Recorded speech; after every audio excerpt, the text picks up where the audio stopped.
Hidup ini adalah kesempatan. Hidup ini untuk melayani Tuhan. Jangan sia-siakan waktu yang Tuhan beri. Hidup ini harus jadi berkat. Oh Tuhan, pakailah hidupku selagi aku masih kuat. Shalom, sahabat-sahabat insani yang dikasihi Tuhan. Selamat berjumpa kembali melalui channel Renungan Rohani Insani. Inspirasi Sabda Allah hari ini, Minggu 10 Januari 2021. Bersama saya, Pastor Marcel Lolotandung. Marilah berdoa. Dalam nama Bapa dan Putera dan Roh Kudus. Amin. Allah Bapa yang Maha Baik, Engkau mengasihi kami, sehingga Engkau mengutus Yesus Putramu hadir di tengah-tengah kami. Hari ini kami merayakan pesta pembaptisannya. Semoga kami senantiasa menyadari dan sanggup menghayati pula makna pembaptisan yang kami terima daripadamu, demi Kristus Tuhan dan pengantara kami. Amin. Sabda Allah dari Injil Markus bab 1 ayat 7 sampai 11. Inilah yang diberitakan oleh Yohanes. Sesudah aku akan datang Dia yang lebih berkuasa daripadaku. Membungkuk dan membuka tali kasutnya pun aku tidak layak. Aku membaptis kamu dengan air, tetapi Dia akan membaptis kamu dengan Roh Kudus. Pada waktu itu datanglah Yesus dari Nazaret di tanah Galilea, dan Ia dibaptis di sungai Yordan oleh Yohanes.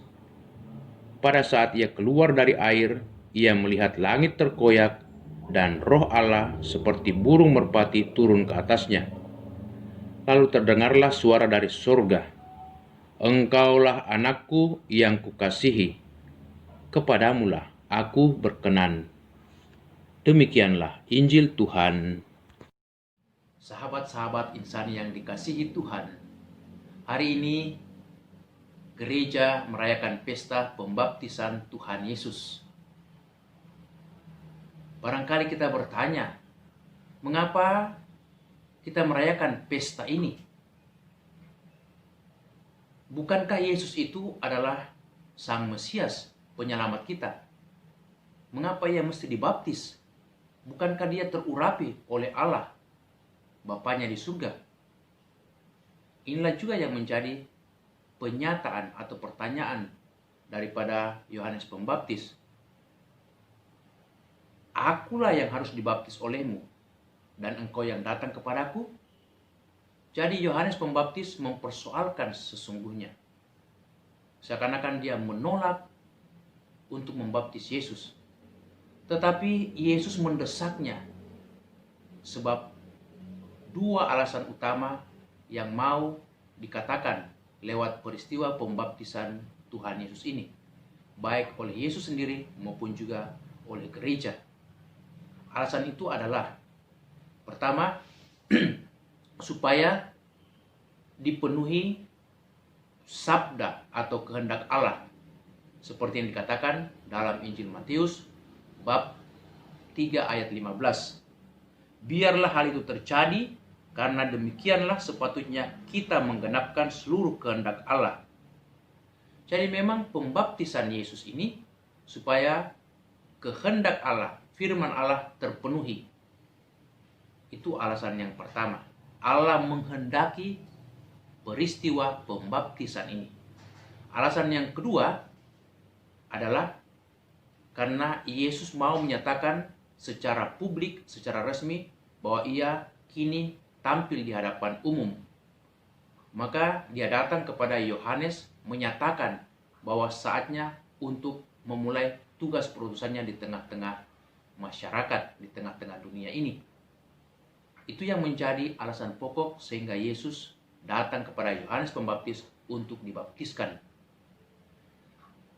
Tetapi kalau kita mempunyai alasan atau gereja mempunyai alasan seperti ini, kita pun bisa bertanya kembali, kalau demikian apa makna pembaptisan atau apakah tugas sesungguhnya Yesus sehingga dia mau datang untuk menyatakan secara resmi di hadapan umum tugas perutusannya lewat pembaptisan ini.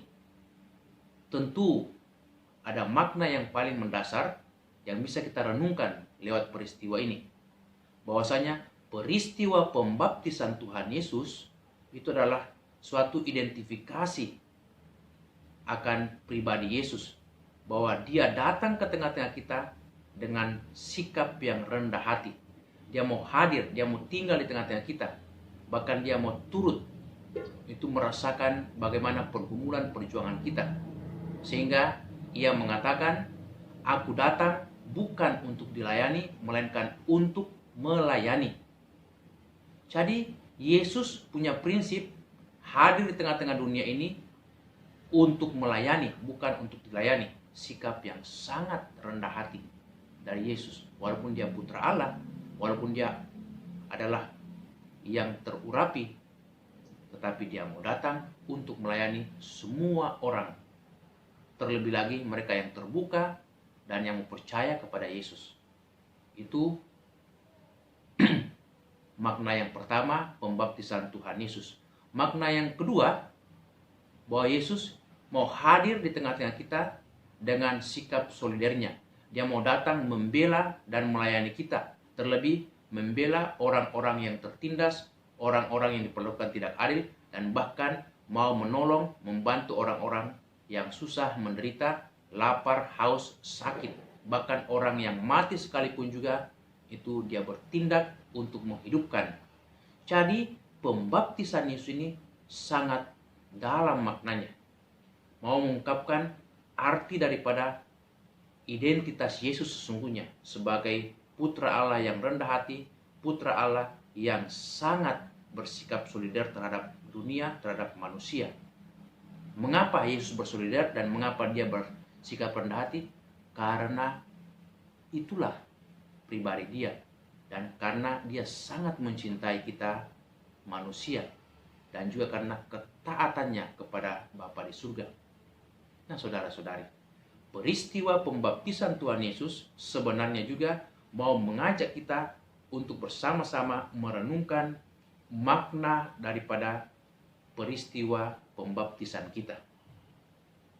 Kita pun juga dibaptis dalam nama Yesus, dalam nama Bapa dan dalam nama Roh Kudus. Itu berarti kita mau ambil bagian di dalam perutusan Tuhan Yesus.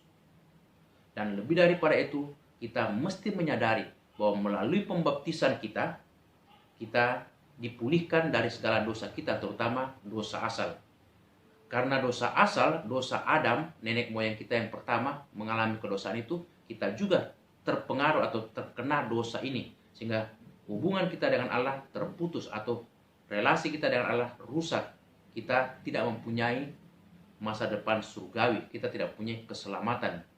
Tetapi melalui pembaptisan, Allah berkenan membarui relasi itu dengan memulihkan kembali keadaan kita, membersihkan dosa-dosa kita, terutama dosa asal, tetapi juga dosa pribadi.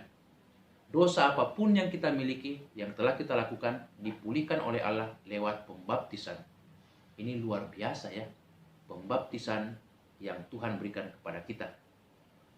Makna yang kedua pembaptisan kita, bahwa lewat pembaptisan kita diurapi dengan Roh Kudusnya. Artinya kita diberikan hidup yang baru, menjadi anak Allah, menjadi warga gereja, menjadi anggota-anggota gerejanya yang kudus.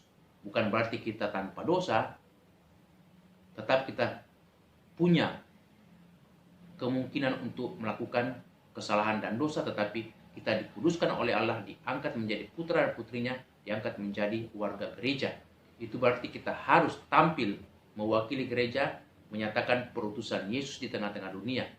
Dan kita ambil bagian dalam tugas pelanannya sebagai imam, nabi, dan raja. Maka kita mempunyai martabat imamat umum, rajawi umum, dan juga nabi secara umum untuk mewartakan kebaikan Tuhan kepada sesama, untuk melayani sesama, dan untuk juga memberikan pengudusan kepada dunia lewat doa-doa kita dan juga lewat sikap kita yang baik dan benar. Maka semoga rahmat Tuhan yang kita terima ini sungguh menguatkan kita dan menjadikan kita bangga menjadi pengikut-pengikut Yesus, menjadi murid-muridnya, dan mampu memberikan kesaksian yang nyata akan kehadiran kasih Tuhan di tengah-tengah kita melalui pelayanan kita setiap hari. Semoga kita dikuatkan untuk menjadi putra-putri gereja, putra-putri Allah, saudara-saudari Tuhan Yesus dalam Roh Kudus. Amin. Bapa yang Maha Baik, kami bersyukur Engkau telah menerima kami sebagai putra-putrimu dan mengangkat kami menjadi anak-Mu sendiri di dalam gereja-Mu yang kudus. Semoga kami selalu dikuatkan untuk melaksanakan tugas panggilan kami ini di dalam tugas sebagai imamat umum, rajawi umum, dan juga sebagai nabi yang umum, menjadi pewarta sukacita kabar keselamatan demi Kristus Tuhan dan pengantara kami. Amin. Tuhan bersamamu. Semoga saudaraku sekalian senantiasa dilindungi, dibimbing, diberkati Allah yang Maha Kuasa, dalam nama Bapa dan Putera dan Roh Kudus. Amin. Terima kasih saudara-saudariku yang telah mendengarkan sabda Allah melalui channel Insani.